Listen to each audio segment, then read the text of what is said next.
When we inserted our ladder into our drawing, which by the way is still demo 20 in the project demo 11 for working file purposes, we used a setting when we inserted the ladder. So let's go and have a quick look at that. Let's revisit that. So if I come up here to the Insert Wires, Wire Numbers panel in the Schematic tab on the ribbon there, if I go to Insert Ladder, it was 4.5 inches, the default width.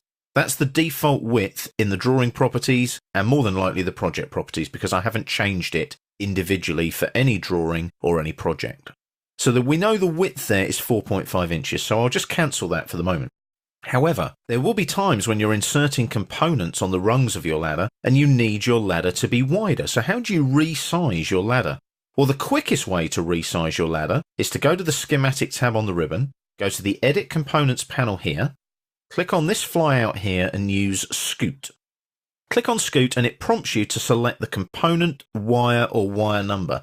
Now you've got a wire coming down here on your ladder and then you've got your rungs here. So you've got the two wires, that one there, that form the ladder, and then you've got the rungs going across. So if I click on this wire here, you'll see the Scoot command kicks in and I can move that visually wherever I want to. But you'll notice that the dynamic input automatically goes off because the Scoot is a visual thing. If I come down here, I can't touch the status bar. Scoot is tying me to the screen. So if I go this way like that, I don't know actually how far I've moved it. But visually, I might just say, oh, I need it to go that far. And as soon as I do that, it scoots it that distance. And then I press Enter or Escape to cancel that Scoot command. It just quickly flicks that across and makes it much bigger and allows me to fit in more components on the rungs of the ladder. So I'll just undo that for the moment, take that back to where it was. So I've gone back to my 4.5 width.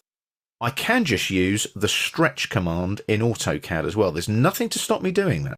So if I go to the Home tab on the ribbon and go to the regular AutoCAD Modify panel, there's Stretch there, click on Stretch and just click, drag upwards. Now be careful of this, you get this lasso thing, okay?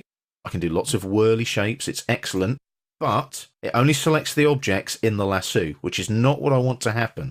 So I'm just going to hit Escape there and go back to Stretch again, and then you just do a quick click and then drag, okay? Don't hold the mouse button down. Otherwise it does that lasso thing.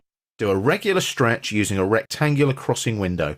Remember, stretch only works with a crossing window, crossing polygon, or as we saw, a crossing lasso now as well. So when I click there like that, it selects that entire right-hand half of the ladder plus the rungs. Now we want the rungs to stretch across to the right. The wire, the vertical one, will just stay where it is and move in the plane of the stretch. So I just press Enter to confirm. Now, the nice thing about this is because I'm using the Stretch command now, I can utilize my object snaps and my polar tracking. So if I use that endpoint snap there, I can obviously snap to it.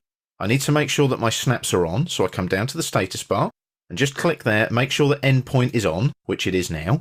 Come into the drawing area like so, and then when I hover there, I get an endpoint snap. So I can do this accurately. I can click, and then as I drag, look, going along the polar tracking there, keeping it level on the 0 degrees, I can type in a distance of, say, 3 and press Enter, and that stretches it exactly 3.